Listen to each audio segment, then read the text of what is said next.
many modern tools and programs struggle to design clearly visible error messages, which can negatively impact the user experience. To avoid this, you can follow 4 guidelines to increase the visibility of error messages. First, display the error message close to the error source. Second, use noticeable, redundant, and accessible indicators. Third, design errors based on their impact. And fourth, avoid prematurely displaying errors. Now let's take a look at what each of these actually mean. First, we have to display the error message close to the error source. This proximity helps users recognize the error message and easily understand what it is related to. Because if the error message is displayed far from the error itself, it is less likely to be seen by our users, and they may struggle understanding which input the error message is related to. Second, we must use noticeable, redundant, and accessible indicators for our error messages.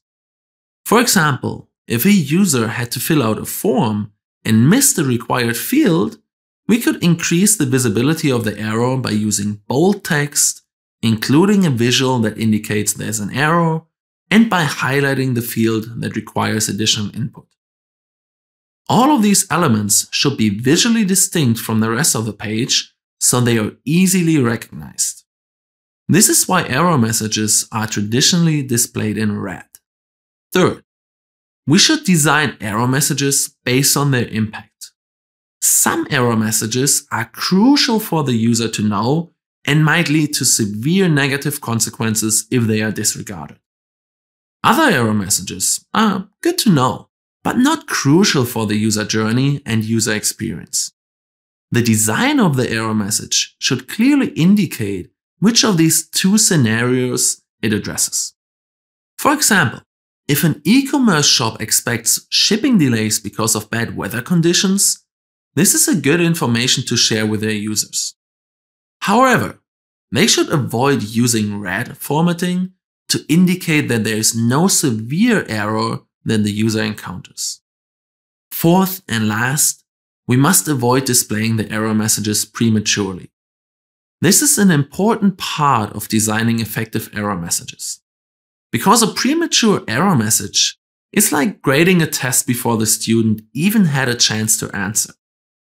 This can make users feel annoyed, belittled, or confused, all of which we want to avoid.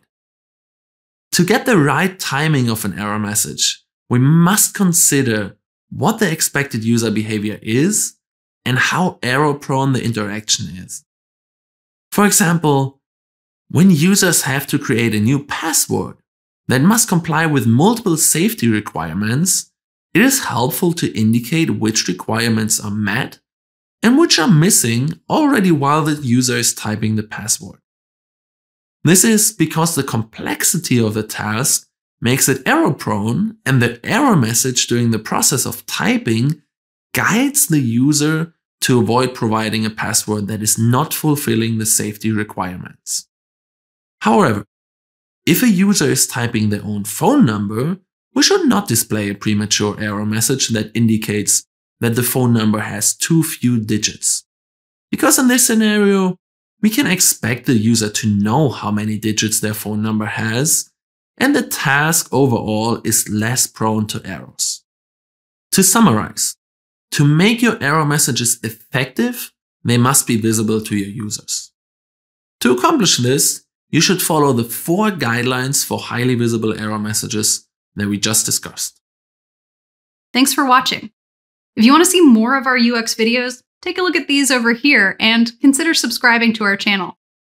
On our website, nngroup.com, you can access our free library of over 2,000 articles.